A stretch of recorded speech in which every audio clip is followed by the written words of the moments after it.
Alibonge igama lenkosi yethu Jesu Kristu. Ngiyabingelela abazalwane ibandla lamazibulo, ibandla elihlala entabeni yaseSiyoni, emzini ongcwele eJerusalem elisha, abantu abakhonza nemoya yabangcwele abaphelelisiweyo. Ngiyambonga uJesu ebusuku selokhu uqala izolo kukhonzwa, umphefumulo wami uyayidumisa inkosi. Uma ngivuka ekseni ngivula amehlo namhlanje bengizwa ukuthi nginomhlangano nenkosi. Ngiyathandaza ngiyalala, ngiyathandaza ngiyalala, kodwa mangivula amehlo ekseni sengivuka ngizwa umhlangano wami uthi uJesu ufikile enyameni. Hallelujah. uJesu bazalwane lo esimemezelayo, esimkholwayo, ufika enyameni, hayi enhlizweni. Awuhlangani naye ngoba usesontweni elithile, uhlangana naye njengoSawuli ehamba ebheke eDamaseko, ethethe imishini yokubulala bonke abantu abakhuleka egameni likaJesu, ethi baphambana nenkolo yamaRoma yena ikholwayo. Namhlanje uSathane umelene nabantwana bakaNkulunkulu, ulwela isonto, lwela isonto. Nembuzo eminingi ukuthi lento ikhulumayo ibhalwephi, ibhalwephi. Ngibonga abazalwane ukuthi ulizwi waba inyama, waba inyama. uNkulunkulu wadiliza isiqu sakhe sesibili wazosembesa inyama efana nathi, wangeniswa esibelethweni sentombi engalaliwe,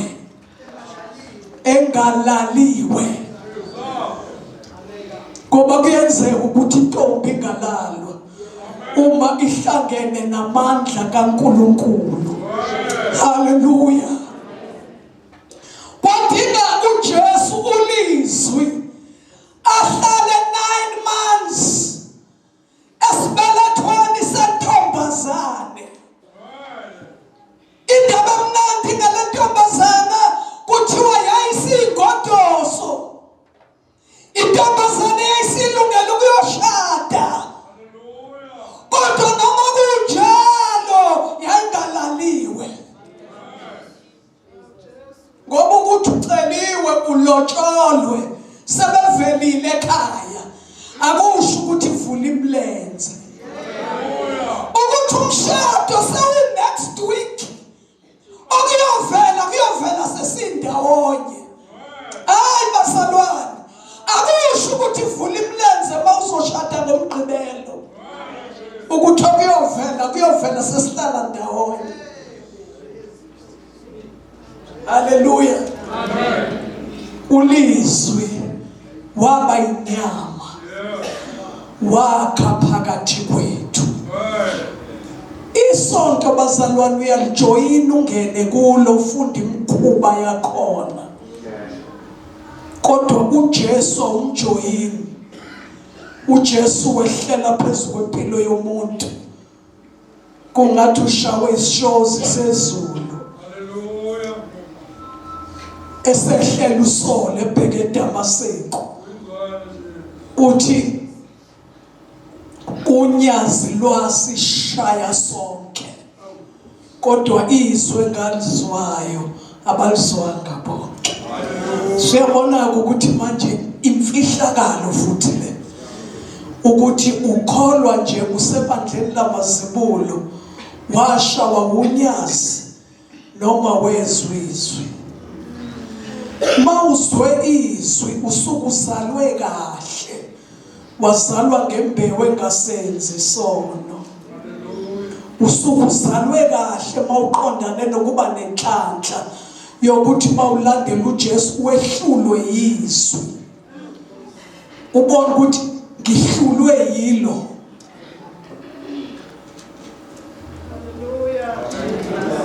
Ulizwi waba inyama wakha phakathi kwethu.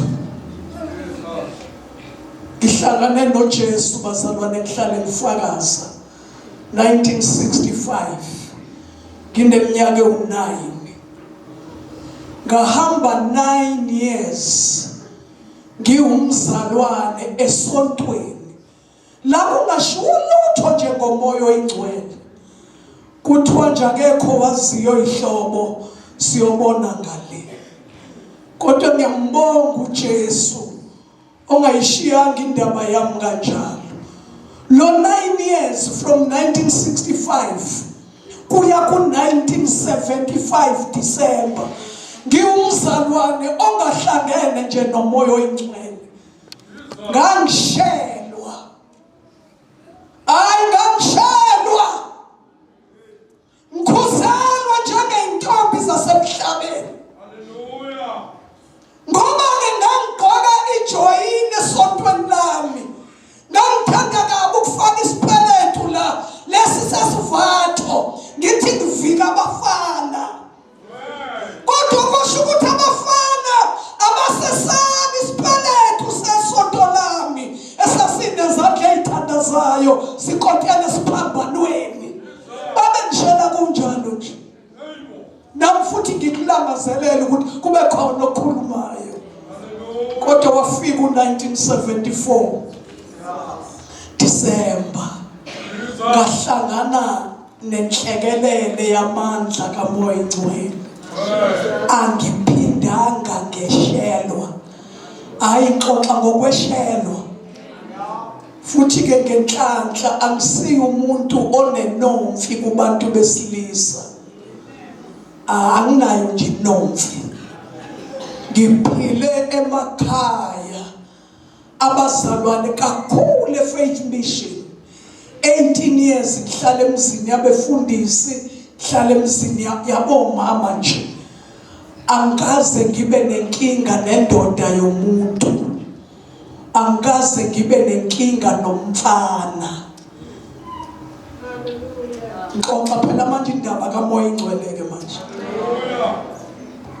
Anginayo nje njengoba ngikholwa. Akekho umuntu wesilisa okuthiwa uMalanga akacaci kodwa kahle phakathi kwakhe nobaba ubani.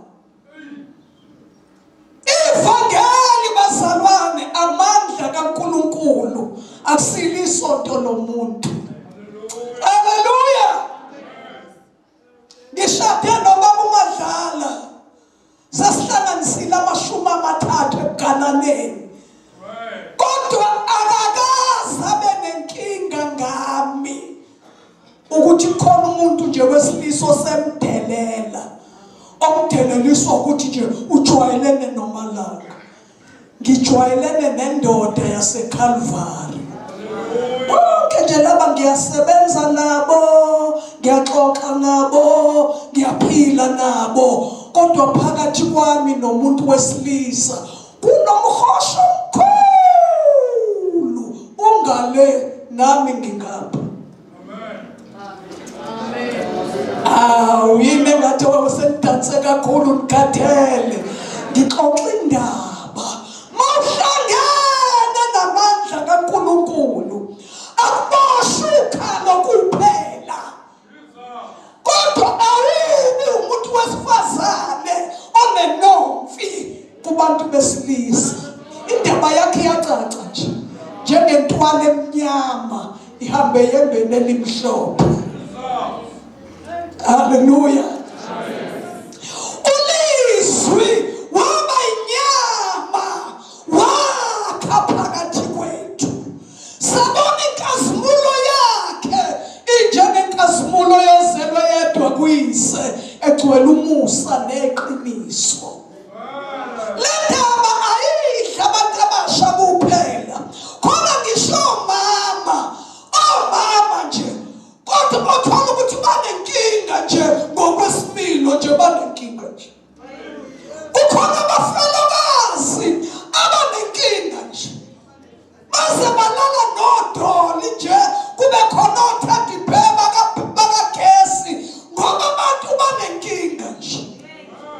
kodwa makufika uJesu namandla akhe, umfelokazi uba umfelokazi woqobo. Awudingi isithishana sikagesi, awulali nodoli, ulala newundlu. Ngoba ivangeli uJesu ufike enyameni, akafike enhlizweni, ufike enyameni. Usoka inyama, uguqula ingqondo. Ma umuntu wesilisa ukhuluma amazwi acacile, acacile. Awuthi uma ubizwa ofikile uthi wefiko, ufikile lo, akuyena ufiko. Ngoba laba balimala ngentendele endlebeni ukuthi ubhuti ubani ngathi ufikile, wathi kodwa fiko, ubeqonda ukuthini. Asibi nolimi olutheketayo, ulimi oluphethe amandla obufebe. Siba nolimi lwabafundi akhulume ngalo Isaya, wathi sibe nolimi lwabafundi. Awuvula umlomo umuntu wesilisa ushiya umuntu wesifazane nenkinga. Kuthi ake ngiphinde ngizwe izwi lesibili. Mzalwane no. Mfethu, sister, mzalwane no. Mzalwane nakuyena umzalwane no. Mzalwane. Kwathi intombazane kuJabu nje kwena kwasekuba uJabs. uJabu lo nyathela njengomKristu, ibhluku aliboshokhalo. Angithi niyabona ngaphandle ukuthi ama-undertrousers ahamba ngaphandle, futhi akujiki kuvezwa nomtsintsila manje, amabhluku aphokhalo. Khona njengomzalwane, khona njengensizwa, njengendoda eshoyo ukuthi ngiyamesaba uNkulunkulu. uJesu ufikile enyameni. Kukhuluma abantu abangakholwa bathi awusafa izinqo zabantu besilisa, valani idamqiko.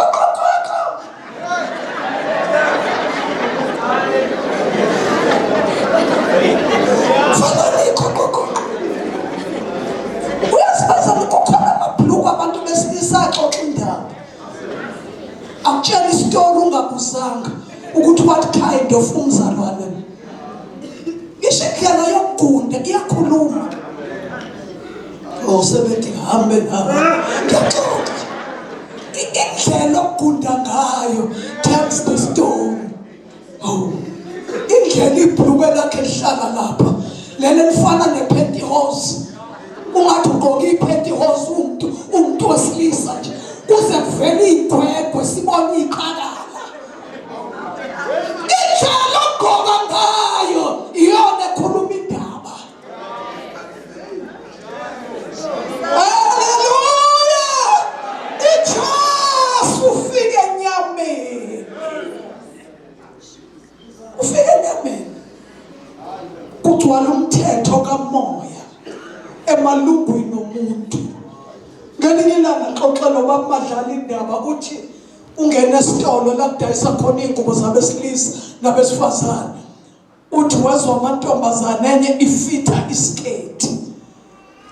Wayeseshila ufriend wathi siyakuhlala. Wathi uyabona nje uma sithenga lesi siyakufanela. Uthi ubaba Madlala ngibazi kuzwa indlebe nje bayaxoxa nabo ngale. Uthi lo okuthiwa siyamfanela. Uthi umuntu ohlala kimi uthi ngingasithengi. Amen. Ukuba ke bese kuba ubusuzobuza ukuthi kubhalwephi. Ushiso umthetho kamoya osemalungwini akhe. Hallelujah. Umoya ingcwele umuntu akusisi sivunguvungu nesikhwishikhwishi sasenkonzweni. Umuntu is a person. Uyakhuluma, uyaqondisa izwe ngesono nangokwahlulela. Xoxa ngomoya ingcwele. Uyena osentete ngaze ngayothi gama nxa eshumini lika7 leminyaka athi gama nxa elokhu entetile engiholela kulo lonke iqiniso uthatha nje kokukaJesu uthatha kulizwi angazise khona uJesu uyafika enyameni. Haleluya, haleluya, haleluya. Khona intombazane engicela la izoyifakaza lento ukuthi uJesu uyafika enyameni. Kuyashunyayelwa njalo.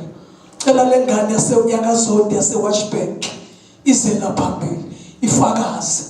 Ngicela lo mfana waseScott mayikhona uDlamini kuqiniswe nansi indaba ukuthi uJesu uyafika enyameni, enyameni, enyameni, enyameni. Kuyashunyayelwa njalo. Kawuseqala nini kushumayela ababili nabathathu naba u70 bayashumayela. Haleluya. Uyafika uJesu enyameni. Afike abe ulizwi ahlale. Bese kubonakala inkazimulo. Njengenkazimulo yozelwe yedwa kuyise egcwele umusa neqiniso. Ubakhathazeka bazuthatha isikhathi eside. Khona futhi enginsizwe ngicela la esindiswe inengane. Inengane ithole khona ensindisweni ikhona la ayize la ekaGumede mayisekhona izoqinisa le ndaba ukuthi ulizwi ubaynyama ahlale phakathi kwethu. Indaba right ngofakazi bazalwane. I right ngofakazi. Right ngofakazi. Umhlwembe lo. Makhuluma ngento kuthiwa umhlwembe. Kukhuluma ngalengane ebingahlala ekhaya iqedile izwi gijima ihamba ihlala kuma province onke izoyilanda wafika ulizwi wakha phakathi kwayo ngangesaba ukuhlala nayo ngithi wenkosi mase kuvukika kade ngiyoyenze njani wathi umuntu wasezulwini ithathe ngihlala nayo yonke into enhle uyithola kuyo lengane. Thola inhlonipho. Uthola yonke into enhle ngoba isidalwa esisha okokuqala kwedlulile kwafika into enhle. 2 minutes. Hallelujah. Hallelujah. Hallelujah. Nkonzweni yabantu abasha. Ngiyabingelela abazalwane egameni likaJesu, ngibingelela ibandla lamazibulo egameni likaJesu. Igama labazalwane nguNonhlanhla wakaZondi, ngiqhamuke eWashburn bazalwane. Ngizophakamisa amandla kaJesu bazalwane. uJesu ekhulula isifebe bazalwane. Ngiyambonga kakhulu uJesu ofike empilweni yabazalwane ngiyiseqamgwaqo bazalwane. Ngiyisifebe bazalwane, ngiyisidwedwe bazalwane. Wonke umfana wayefuna ukulala nentombazana bazalwane wayelala nami bazalwane. Ngiyambonga bazalwane uJesu ofike empilweni yami ngo-2021 ngomhla ka-29 May bazalwane. uJesu wafika empilweni yabazalwane wangikhulula bazalwane ekubeni isigqila sesono bazalwane. Namhlanje bazalwane ngiyambonga uJesu ukuthi nami ngiyisidalwa esisha bazalwane. uNkulunkulu uJesu ungizele ngezwi bazalwane. Ngiyamdumisa uJesu ukuthi bazalwane uJesu uyayikhulula ifebe bazalwane. Ngiyakhumbula ukuthi bazalwane ngamukela uJesu amadoda ekade ngilale nawe ngangawazi bazalwane. Kodwa izwi likaNkulunkulu lakhona uJesu ekhuluma nowesifazane waseSamaria uthi uthi sengimbonile ongitshele konke bazalwane. Kwafika uJesu bazalwane wangitshela uJesu ukuthi bazalwane ngilale namadoda awu-39 bazalwane. Kodwa ngiyafakaza ukuthi uJesu noma usulele namadoda awu-39 uJesu uyakhulula bazalwane. uJesu libophile ukhalo lwami bazalwane. Ngiyabonga kakhulu uJesu ukuthi ngisho abafana bazalwane engisebenza nabo la ngihlala khona angisiyi ingozi ebafaneni bazalwane. Ngenxa kaJesu uJesu ungikhulule bazalwane. Ulizwi wakhile phakathi kwami bazalwane, waqinisa amanyongo abazalwane. Ngihamba ngiyamhlonipha uJesu, ngihamba ngiyambonga uJesu ukuthi ungifundisile ukuthi umzimba wami ulithempeli likaNkulunkulu. Ngiyambonga nje uJesu bazalwane ngempilo yami, ngiyamdumisa uJesu, ngiyamthanda bazalwane uJesu. Amen.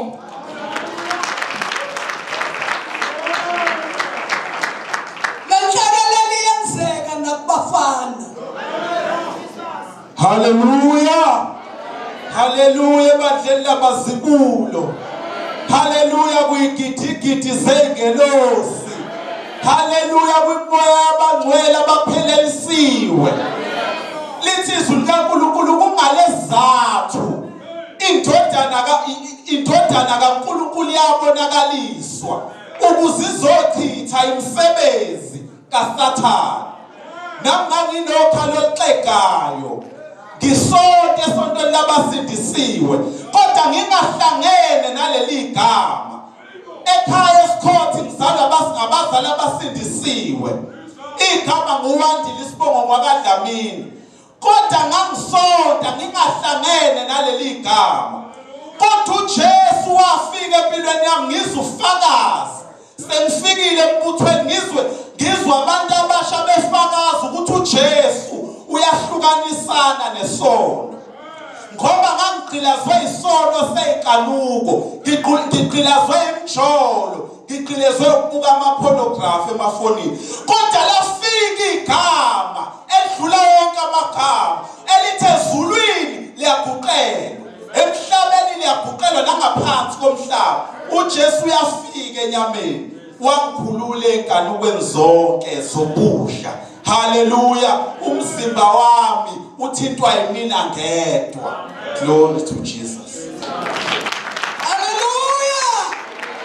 Wanozele onengane amandla kaJesu ayakuphulula. Ucace. Hallelujah. Hallelujah. Ngiyabingelele bandleni lamazibulo. Igama lami ngoThulubheka isibongo ngwagumede. Ngisindisiwe uJesu wangenzela umusa abazalwane. Kwashunyayelwa ivangeli ngisesontweni. Ngangiseministrini yami ke bazalwane ngumphathi wabantu abasha futhi ngilida indumiso. Kodwa kwadla ukuthi angihlangene namandla evangeli. Ngiyakhumbula kwakulesihlanu kwinkonzo yabantu abasha. Inkosi yathuma umzalwane owavuka Jesu kakubo weze esontweni lethu wazofakaza ngamandla kaJesu. Kusukela lapho bazalwane ngambona uJesu ebamba impilo yami.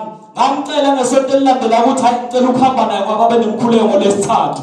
Uma ngabe ngihamba naye ngafika kuqiniswa ngokuthi ozelwe ngoNkulunkulu akasenzi isono. Ozelwe ngembewu kaNkulunkulu akasenzi isono. Ukuthi ke mina bazalwane ngisenkingeni because ngikwidilemma ngimithisile esontweni lami angigakasho ngimithise ukuthi umzalwane esisebenza naye la. Hallelujah. Kodwa wabiza ukuthi ngithathe isinqumo ngempilo yami wakade kuzoqala nje ukuvala kwezi COVID yathela ivalwa izwe ukuthi uJesu seyisizile impilo yami ngathatha isinqumo ngazinikela kuJesu. uJesu wayisiza impilo yami bazalwane kuze kube namhlanje ingane yami ngiyayondla angiyondlela ukuthenga umzimba kanina wayo. And ngiyalibonga igama likaJesu ngoba uthe uJesu mayefika empilweni yami wafika izinto zingekho right ekhaya wafika izinto zingekho right kimina ngase ngikukhola ukuthi cha mina ngumuntu wamabhadi nje ngoba nasesikoleni ngifundile ngaqeda ngakho kodwa umsebenzi awukho kodwa ngathema ngizihlanganisa noJesu ngibhabhadiswa ngamandla kaMoya Ingcwele ngambona uJesu ayishintsha impilo yami kuze kube namhlanje uJesu uyangimangalisa indlela izinto angenzela zona. Amen. Ayethe Nkosi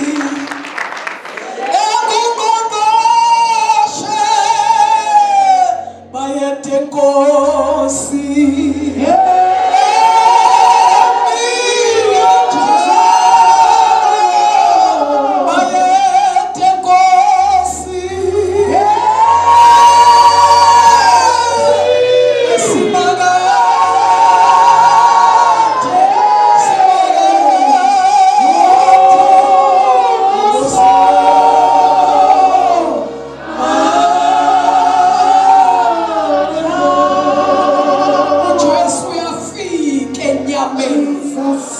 ngizobiza intombazane ebisikipitile 10 years yazala ingane ezimbili umsindiswa njalo kwebandla ngeke ngilisho 10 years iyashawa emkipitweni iyagwazwa iyakhahlelwa ifaka nezinwele zabafile igcoba udaka lweyifebe, ishaya oma makeup noma make down. Isidudla nizosibona, ngicela sibe sishesha siza phambili. Sigqoka o-skin jean. Usuzobona ukuthi umuntu ongaka no-skin jean efaka uyincici lolimi, efaka izinyo legolide, ayisiqila wafika uJesu esimakade.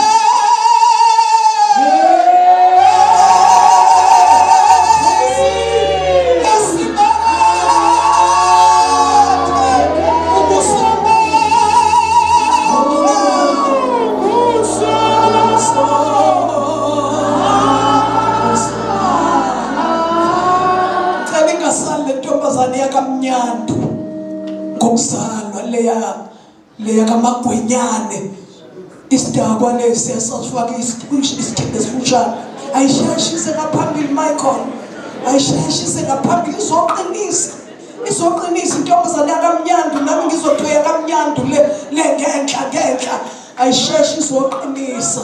uJesu ufikile enyameni, hayi enhlizweni, hayi emuthweni, ufike enyameni esimakade.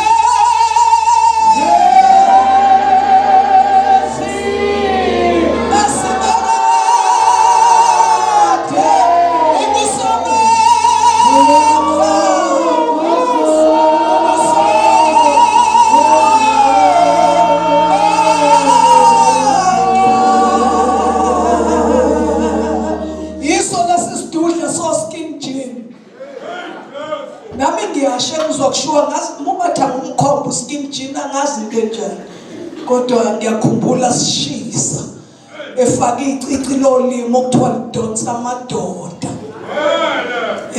ezidla ngopowder beyifebe. Usister lo hayi awustaff, usister oshaya lapha kuma ICU odecide nodokotela, kodwa isono besikoroba ngaye kwaze kwafika ulizwi wakhe enyameni. Ayibonge Inkosi bazalwane, ngiyabingelela ebandleni lamazibulo abhaliwe kuNkulunkulu abhalwa nasezulwini. Kunjengoba umama efakaza bazalwane, ngangibhajiwe ngithandizwe, ngangine-tongue ring engangithi mangiveza eklabhini ibhola ngaphezulu laliglow amakumnyama, amadoda angithengela usavana, angithengela ugologo, ngihambe ngezinye iy'nsuku ngihambe niyokhokha ngomzimba, ngezinye iy'nsuku ngifike ngibacrosse. Amen bazalwane, ngangithandizwe ngifaka oskini jean, ngifaka ama-swimsuit, nganginale mentality yokuthi umzimba wami fanele ngibe ne-confidence ngawo owami. Ngangingaqondi ukuthi umzimba ungowenkosi nenkosi ngeyomzimba. Ngangilalwa nami bazalwane okwesilwane. Izwi likaNkulunkulu lithi umzimba uyitempile likaNkulunkulu. Ngangiye ngilizwe lelo zwi, kodwa lalingakaze lifike lize lihlale enyameni yami ngilikholwe ngize ngibe oluphilayo. Amen bazalwane. Makufika uJesu bazalwane, ufika ungikhonza ngencwadi yamaLevi, kukhulunywa ngezilwanyana ezihlambulukile nezilwanyana ezingahlambulukile. Ngaqale ngayitshela ukuthi Inkosi ithi sekufanele ngiyeke iphokha, kodwa Inkosi ngelinye ilanga sengiyinikele kuJesu ithi vuka uclean wardrobe. Ngathatha amabhuluku ami bazalwane, ngamkela uJesu, ngaqhubeka ngagqoka amabhuluku ami, ngaqhubeka ne-makeup yami, ngaqhubeka ne-contour yami, ngaqhubeka nokudweba ishiya, ngaqhubeka ngaba u-brows on flick. Amen bazalwane. Kodwa makufika uJesu, kwafika umuntu ongifundisayo ukuthi uma usuqalisa uthatha isinqumo sokuhamba nami, ngeke usakwazi ukugqoka lezinto. Kwakulesithathu kusuku lokuthandaza, wathi ngiclean wardrobe, ngathatha impahla ngasifaka eplastikini omnyama, ngasibeka ebalcony, ngahamba ngayehlanganyela nabazalwane. Kunomzalwane wami saphambili wayenejakhethi awayethenga lowo mfundisi thizeni awayekadelala naye. Kwathiwa nje le jakhethi njani,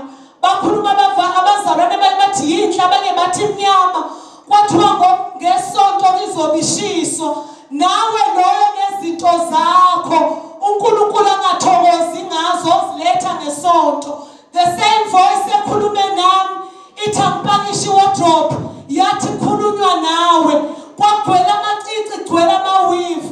Izwi likaNkulunkulu lithi uthandizwe kungubutha kuNkulunkulu.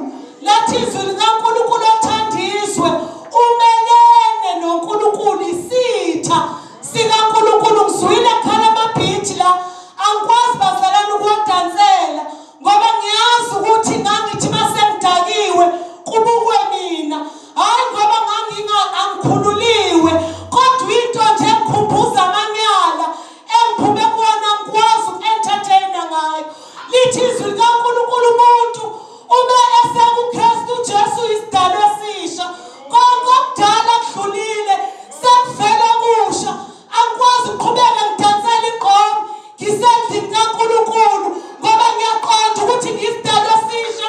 Angikwazi ukuzingcolisa ngibuyele eGibhithe noma ngahlathalela kuthiwa ingoma esezwini, kodwa uma ngizwa igqomo ngizwa isinengiso ngoba liveza amanyala engiphuma kuwo. Ikhona le ntombazane yakaShezi le eLovi, mayikhona ngicelize, mayingekho kayikho. Nangu lo uvolontiya lo wesikhindi esincane, iginsi la mtshontshwa khona imoto. uJesu uyafika enyameni bazalwane, uJesu uyafika enyameni. Bengithanda le ngane yaseLovi kusho ukuthi ayikho ukuze itabane zazi ukuthi makufika uJesu uyayeka ukulala namanye amantombazane, uyayeka ukulala nabafana. Asidlali iSodoma neGomora la uyasindiswa ebungqingilini uphumekeleke.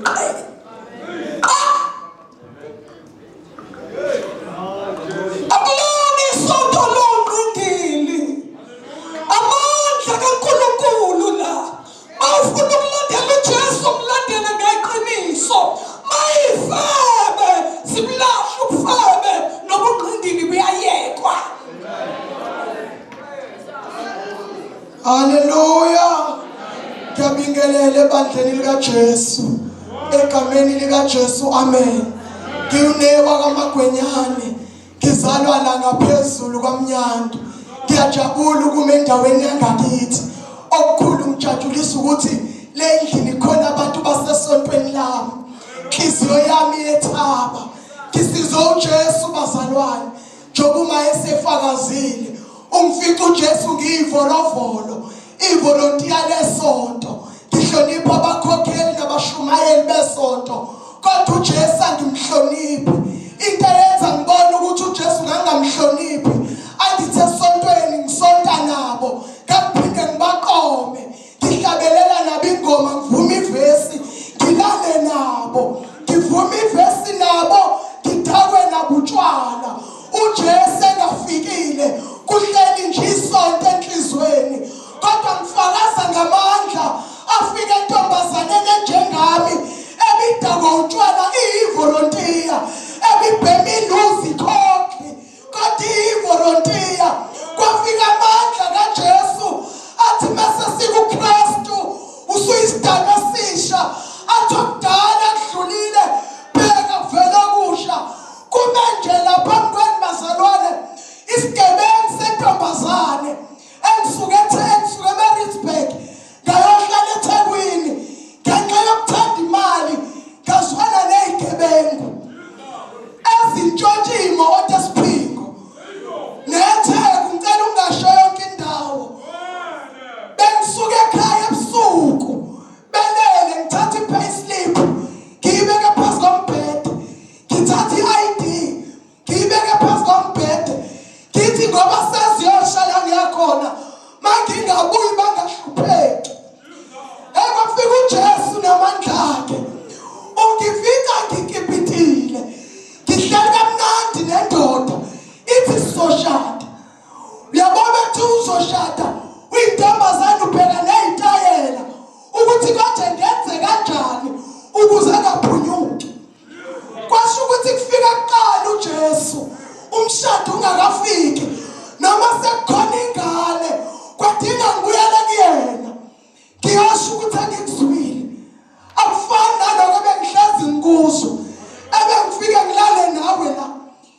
nginokuthula, angikhathazeki, angisalalwa ndoda, angisadakwa tshwala, ngabuya ngahlonipha ekhaya, ngayovalelisa endodeni, ngathatha imithwalo, ngabuyela ekhaya.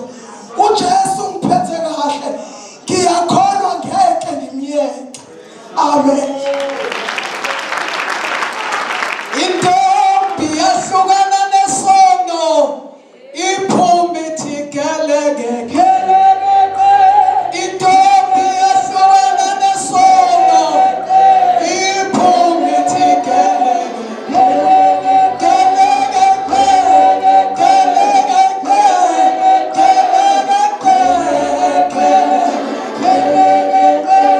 insizwe yahlukana nesono, iphume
Khona nje ababuza ukuthi kanti usezaqede nini ukukhuluma einkonzweni zabasha mdala lo. Hayi mdala lo, uyalimala.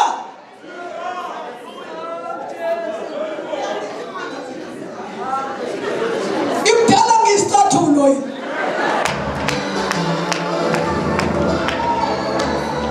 Hayi sesifuna kucaca ukuthi inkonzo yabasha. Hayi abantu agree emakhanda, agree alakho bama.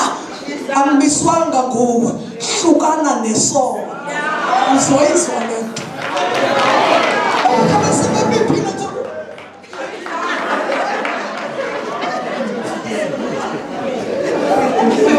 Hlukana nesono. Ungeke wabuzwa ubumnandi. Hallelujah. Uma usasheba ungeke wabuzwa ubumnandi. Hallelujah. Uma usasheba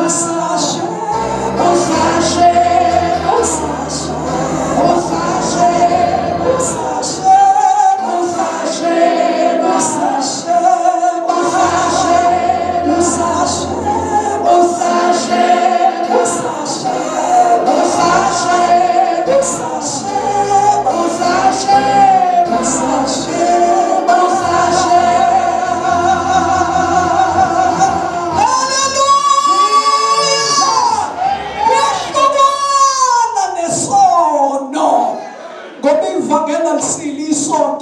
amandla kaNkulunkulu. Nginengane ayikho kulelizwe kwamanye amazwe. Njoba ngikhuluma nje ikwamanye amazwe. Intshela njalo ukuthi intombi nto. Kodwa ineso iyandivakashela. Ithi hayi alingilimazi ubuntombi bami. Mhlambe na ukhona la ulala isinto. Ulala isizulu. Ngicela ukuxoxela ngisemi la phambi kukaJesu. Ifebe neziphingi nezihlobonke. Laba balala isizulu abasomayo. Bathi asithintwa ngisibaya sika baba. Ubuye ukufeba ngestraw. Uma nje ngomile ungilethela amanzi ngenkomishi. Ngafuna abantu babone ngithi konkolozo ngithobe straw. Ngiwashaya kwavala amanzi enkomishini kodwa umahluko ngiwadonsa ngestraw. Asifebi ngestraw ebandleni likaJesu. Sihlukana nesono. Sifunde incwadi yamaHebheru 10. Sifunde incwadi yamaRoma 12. Kwaze kwamnandi lokhu kukholwa. Kwaze kwamnandi lokhu kukholwa. Kwaze kwamnandi lokhu kukholwa bo.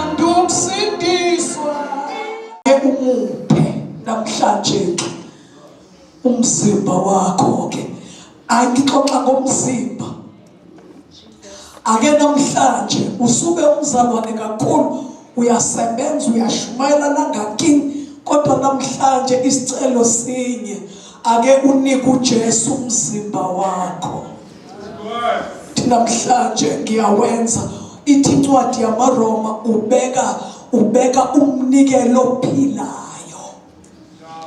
Kanti makhanjiswa umhlatshelo kubulawa izilwane ezinqunywe kodwa uJesu ucela umnikelo ophilayo. Ucela umzimba umnikelo ophilayo. Uthi ukuze umkhonze with an understanding. Abantu abangawunikela umzimba bazalwane bayasho ukuthi basindisiwe kodwa benza noma yini ngemzimba yabo. Usambuthwani akusho ukuthi unikela umzimba wakho kuJesu. Kubonakala ngendlela kuhanjwa ukuthi yena uyinikele kodwa hayi umzimba wakhe. Yena ukhonza inkosi ngenhliziyo umzimba uyibhekela le. Wenza yonke into eyenziwa yizwe. Ifike ifite. Mina nje ngumkhuza ubokhomba ivesi. Thina sikhuluma ngomthetho kaMoya osemalungweni. Sikhuluma ngomthetho kaMoya. Umuntu ohlala ekhuluma ethi kuronke, kuright ke lokho, kuronke lokho. Ngoba uMoya Ingcwele uyafundisa, uyaxoxa nomuntu. Kodwa akaxoxi nawe mayingahlala emzimbeni wakho. Axoxe nawe uMoya Ingcwele mayingahlala emzimbeni wakho. Ngicela ningilungisele imizimba. Ningilungisele imizimba. Ningilungisele umzimba. Ihlangane noJesu bazalwane at age 9. Ngifika kule minyaka yamathini uyabona la imbali ivuleka ithi qhakaza wonke umhlaba kubukeke sengathi kuhle konke. Wathi Paul, wathi konke kuhle kodwa akusizi konke. Konke kuvunyelwe kodwa mina ngithatha umzimba nawunika uJesu akungisizi konke. Ukudla kwesisu nesisu esokudla kodwa uNkulunkulu uyakwazi ukuqeda ngokubili. Kodwa ngicela ukusho ukuthi umzimba usiwo womfebe, umzimba wenkosi nenkosi yomzimba. Hallelujah, hallelujah. Asiye ku 1 John ngalenga sekugcineni chapter 2 khona amavesi ngicela siwabuke ukuthi uJesu udinga indawo yokuhlala ukuze enze lo msebenzi. Verse number 26-27 ngasesambulweni. 1 John chapter 2 verse 26 and 27. Ukulalela ngezikhathi zonke kuyakubiza ukuphila kwethu uyalalelwa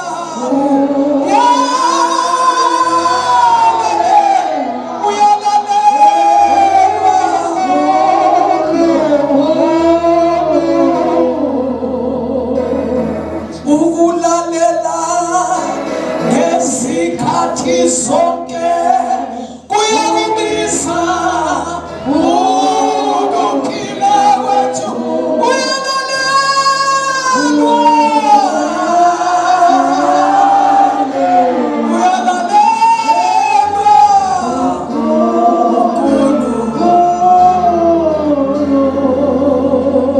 uyalalelwa ngezikhathi zonke. Bazalwane bangixolela abanikazi baleli icula bathi ukulalela ngesinye isikhathi sengizamile ukucheck ukuthi isipho esinye ngelalele ngaso. Ukulalela ngezikhathi zonke kubiza ukuphila kwethu. Lana ku-26 nganilobela lokho ngabo abanidukisayo. Nina ngicela shayifu bazethu. Nina-ke ukugcoba enikwamukele kuye kuhlala kini. Anidingi ukuba nobani anifundise, kodwa lokhu ukugcoba kwakhe akunifundisa khona ngakho konke kuyiqiniso akusiwa manga. Nanjengokuba kunifundisa hlalani kuye. Hallelujah. Sichazile ukuthi uMangcwele umuntu, uMangcwele uthisha, uMangcwele utrainer, uyahola umuholo wempumputhe, uyihambisa indlela ezingayazi umoya oyingcwele. Lana lithi izwi lenkosi limbiza ngoGcobo. Athi u-Isaya mayichaza lolu gcobo uthi ugcobo lephula amajoko obumnyama. Umuntu ehlangana noMangcwele uhlangana nogcobo lwasezulwini, uyagcotshwa. Ugcotshwa ngomoya oyingcwele. Lolu gcobo-ke mawugqoka lolu gcobo luba khona eduze. Ugqoka lukugqokise. Hayi asithini amen.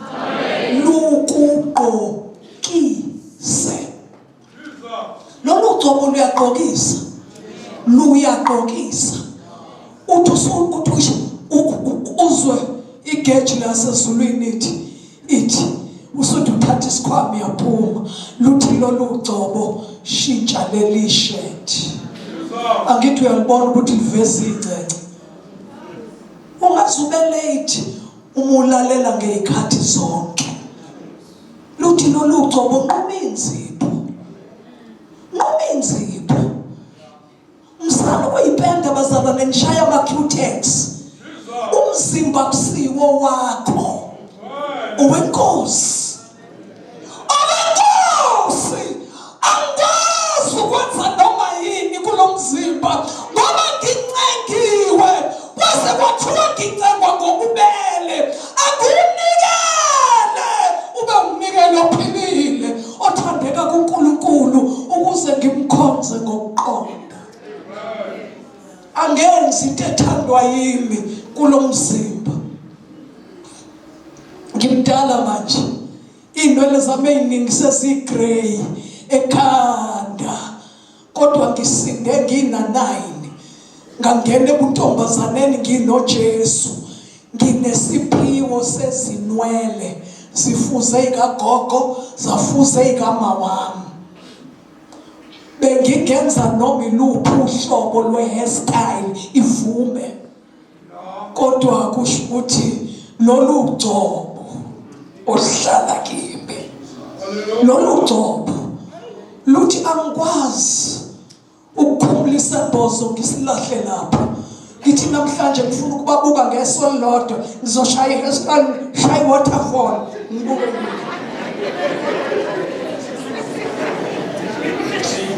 Hawu kanjani manje ulimele nesona hayi.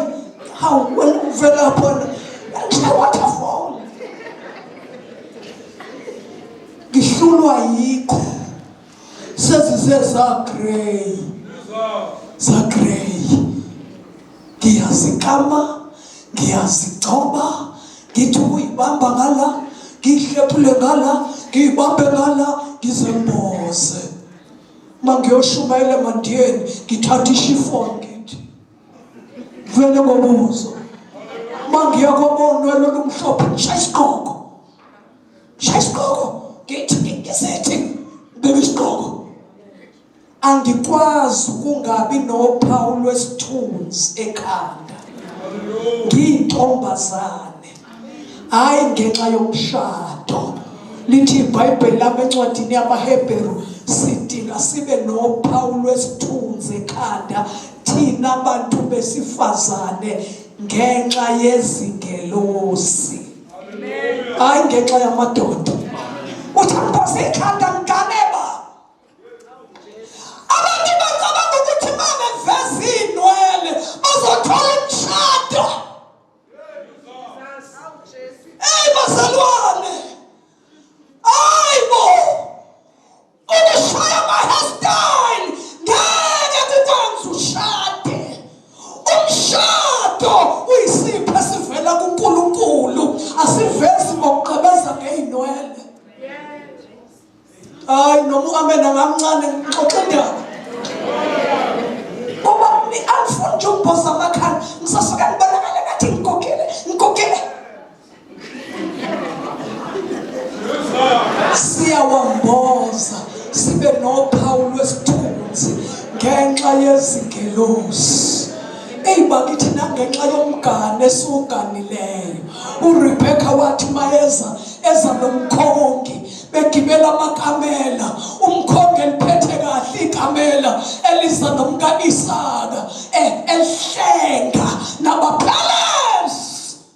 Lathi mali yoshona bekhuphuka intaba. Wabonakala uIsaka ehamba entabeni. Wayesebuzile unkosikazi yomgana wathi eyaphi le ndoda yakabani. Wathi umkhongi indodana yenkosi yami. Kwasho uRebecca ukuthi iyo le engizoshada nayo. uRebecca wasekhipha imvakazi. Wakhipha imvakazi.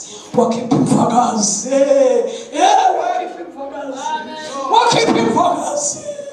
Usaya ekamelini uphezulu. Usetshelile ukuthi iyo le ndoda oyoyigana. Impilo esiyiphilayo thina esendiselwe kuKristu siphila impilo yomgano esingene kuwo. Amen. Haleluya. Impilo yomgane esingene kuyo, yomgane esingene kuyo. Abanye babehamba bathatha isimbozo sababa kwenzeka anything on the way.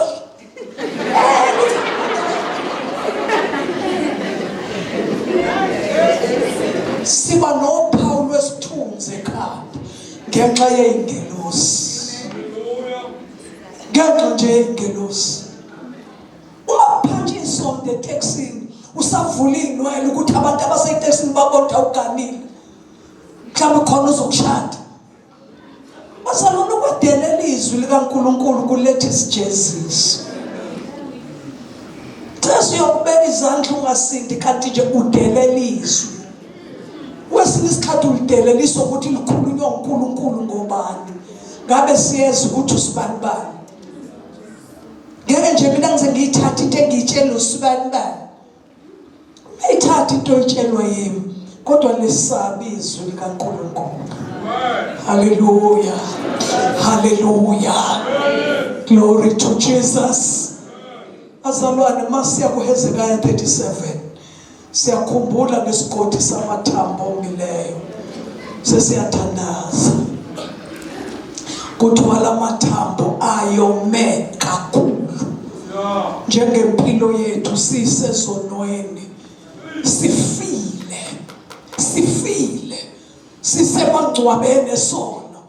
Incwadi yamaFesu ithi usivusile. Namhlanje sinje ngoba sikhishiwe emathuneni. Ezono sahlaliswa kanye naye embusweni. Uma uHezekaya edlula kulesi sigodi, uNkulunkulu uyambuza uthi Hezekaya, ucabanga ukuthi lamathambo angaphila na? Uthi uHezekaya, Nkosi wena waziyo. Wayesethi uNkulunkulu kuHezekaya, profeta.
Lena izwakala.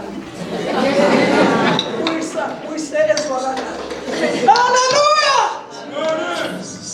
Amathambo ngokuHezekaya waprofeta njengoba eyaliwe. Amathambo ahlangana abazikeleton. Wayeseshila uNkulunkulu wamabandla. Wathi profeta futhi.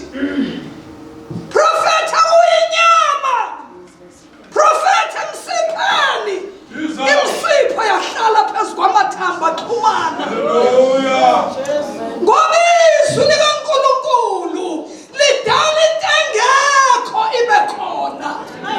Uma lihlangana nomuntu olilalelayo nolukholwayo. Uthi uHezekaya ngaprofeta njengoba ngiyaliwe.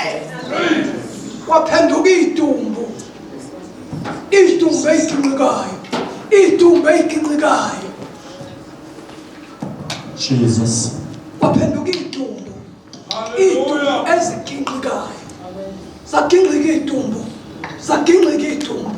Zaginqika idumbu kwasho ukuthi ngeke zimsize uNkulunkulu izidumbu. Wayesethi profeta kuye umoya. Isho njalo sesihlukana. Profeta kuye umoya. Hallelujah. Profeta kumoya manje. Profeta kumoya.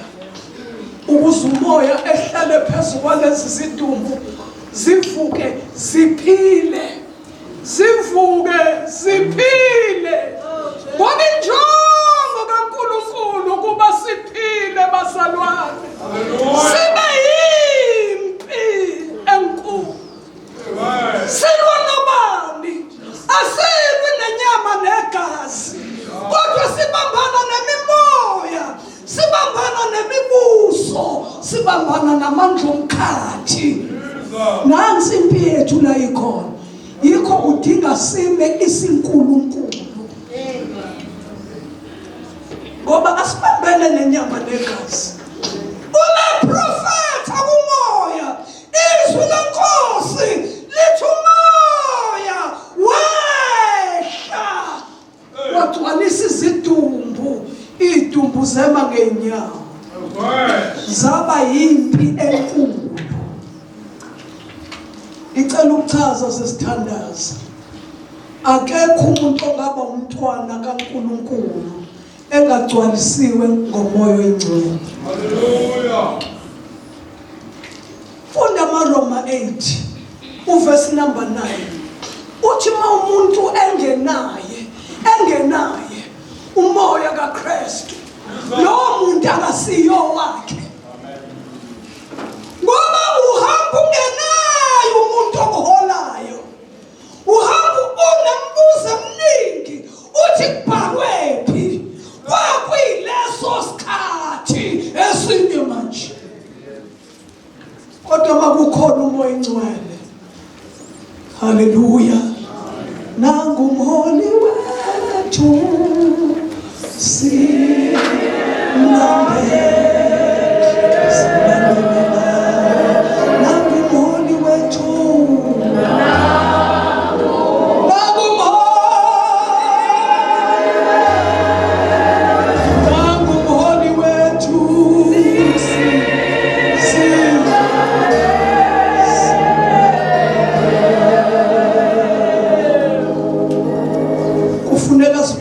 siyimpi enkulu siyobhekana nempi yobumnyama singanqotshwa ngoba izwi lenkosi lithi singanqotshwa ngokubi kodwa sinqobe okubi ngokuhle. Konke okuzelwe uNkulunkulu kuyalinqoba izwe. Lokhu kuyinqobo enqobe izwe ukukholwa kwethu. Haleluya. Konke okuzelwe uNkulunkulu kuyalinqoba izwe. Noma izwe livuka phakathi kwenyama yakho kodwa uma uzelwe uNkulunkulu ugcwaliswa ngamandla kaMoya oNgcwele uyalinqoba. Awubu umuntu onqotshwayo uthi ngizobuye ngivuke. Asikhona ukukhona kwesubmarine labazana umshona ngala kwetafula uvuke ngale khanya kwemphambi kwabantu ukuthi abantu ababona imisebenzi emihle kade kukhulunywa ngeyithele mina hayi ngeyiphiwo ukuthi abantu badlane empilweni yakho. Haleluya. Haleluya. Haleluya. Ekugcineni sidinga sigcwale umoya kaNkulunkulu, umoya ongcwele. Bazalwane sibe yimpi enkulu la ungakhona azongala ukuthi uyibambe kahle ngapha nongapha azi ukuthi ubambe kahle ngoba siluyimpi sibhekene noSathane sibhekene nezwe sibhekene nenyama yethu. Haleluya. Yamanazi incwadi yeSambulo seligcina cabanga ukuthi lapha ko-11 la kukhulunywa khona ngowesifazane elwa nodrago. Izwi lenkosi lithe ekugcineni ngoba into eyayifuna uSathane kulo wesifazane ukushwabadela umntwana. Nakulezi insuku amadimoni awafuni lutho kithi afuna uJesu. Asidedele sihambe singena Jesu sifana nabantu bonke. Into nje uSathane asishukela yona ufuna sidedele uJesu bese sifana nabantu bonke kodwa izwi lenkosi lithi uNkulunkulu wamsiza owesifazane, wamnika amaphiko, wandiza phezu kwesimo. USathane watsakamathe ethi wenza umfulo omkhulu wokuminzisa owesifazane. Haleluya. Kodwa owesifazane wanikwa amaphiko, wandiza. Sisinda kanjalo nje, sithi sisitshekelwa, sigqitshwa, kodwa umoya kaNkulunkulu asinika amaphiko okundiza phezu kwesimo. Lithi iBhayibheli umhlaba wavula umlomo wawagwinya amanzi. Ngicela silalele sesithandaza. USathane akajokolanga, wahamba wayokulwa nenzalo yowesifazane, wayolwa. Ngicela ukuchaza abazalwane ukuthi obani abayinzalo yalo wesifazane. Isambulo 12 lesi, asifundeni ivesi lokugcina sithandaza. uDraco wamthukuthelela owesifazane, wamuka wayokulwa nabaseleyo benzalo yakhe. Ngicela ukwaphinda lamazwi. uDraco wamthukuthelela owesifazane, wamuka wayokulwa nabaseleyo benzalo yakhe. Ngicela ukuchaza ukuthi obani laba benzalo yowesifazane. Labo abagcina imiyalo kaNkulunkulu naba nobufakazi bukaJesu. Ngicela sime ngenyawo, siyathandaza manje, sibhekene nempi bazalwane. USathane ulwa nenzalo yalo wesifazane, uqonda ukuyicisha. Kufuneka inwele zikaSamsoni einsukwini zokugcina. Indlela oma ngayo yokwesaba uNkulunkulu, amadimona waphumule, amadimona wafuna lutho kuwe Samsoni, afuna inwele kuphela ihlukane nekhanda lakho. Lithi izwi leNkosi besuka buthakathaka ufane nabantu bonke. Bazalwane, umuntu unqoba ngayo uKristu. Konke okuzela uNkulunkulu kuyalinqoba izwi. Kodwa wenza isiqiniseko ukuthi namhlanje uyamupha umzimba wakho, uyamupha ezinye izitayela zikweqe, ngoba kokunceda ngani ukuzuza izwe lonke, kodwa ekugcineni ulahlekelwe ukuphila kwakho. Ingabe uyokhiphani kube isihlengo somphefumulo wakho la? Yini uphila impilo ezimbili? Emhlabeni uyafitha, emandleni ufika uthi khaka. Kusiza ngani ukuzuza izwe lonke, kodwa ekugcineni ulahlekelwe ukuphila kwakho? Asivala amehlo, siyathandaza manje.